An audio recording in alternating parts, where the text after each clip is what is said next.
Hello, and let's talk about the concept of be, do, and have. This is not a new idea, it's been around for many, many years. I got this off a bloke 10 years ago or more, got Ross Holding locally, and I've been using it with clients forever, for ages. It's just such a powerful way to think about the way the world works and to reposition our thoughts.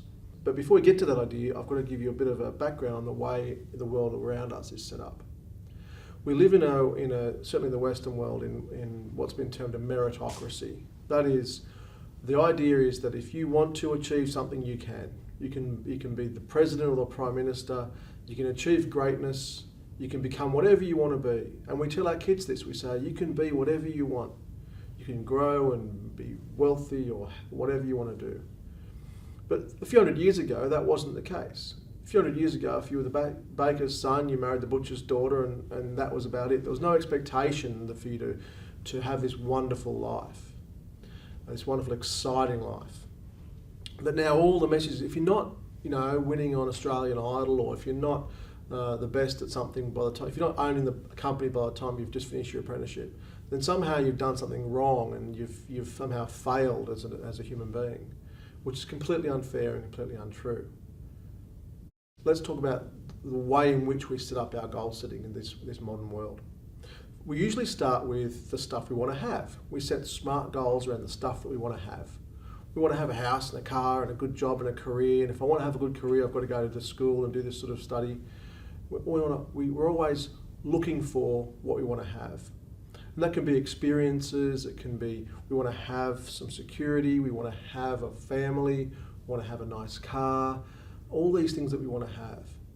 And because we want to have these things, we sensibly set goals and we said, okay, what do I need to do to have these things? So I'll study and I'll work late and I'll work on the weekends, I'll answer emails, I'll do several things at once, I'll juggle all these different aspects of my life, I'll play the game at work, I'll toe the line, or whatever I've got to do, I'll do because I want to have the stuff I want to have. And again, that makes sense. We set a goal, we say, what are we going to do to get that goal? But there's a problem with this. The problem is that most of our life in this model consists of the haves we've already got, the things we've already done. And then when you have a thing, it loses its interest after a minute. You get a new car, within a few weeks, it's not a brand new car, it's now a few weeks old, and that tends to drift off into the past. So the stuff we want to have, we haven't got yet.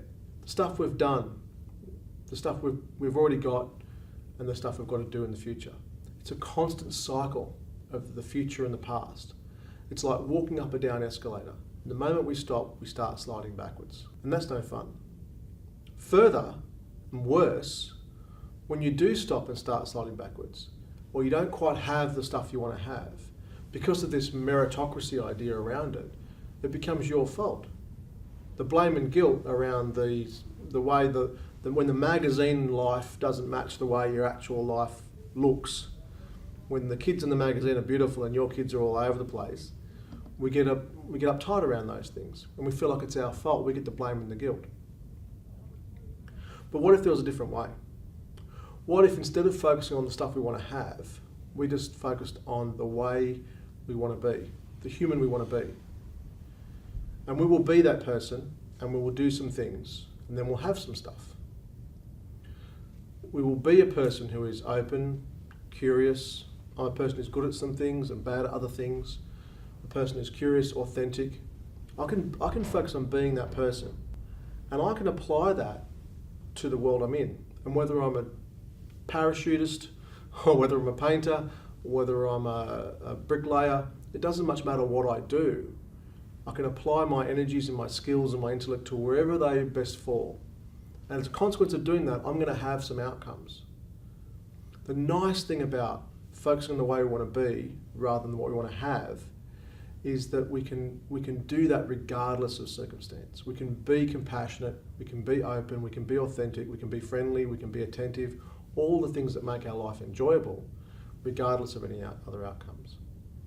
And then you apply your energy and then you move forward. So BDO asks you to, instead of focusing just purely on the end goal, focus on your way of being as a human and how you want to interact And when you do that, apply your energies and you'll do some fun stuff. And then as a consequence of that, you'll have some outcomes. In terms of our behaviours and our ways of being, this list, I think, really shows you a list of ways of being that are beneficial in terms of the way you think and feel about the world. If you're in my course, then you can go and do the activity sheets that relate to it. You'll find them in the program. Otherwise, I hope this concept helps.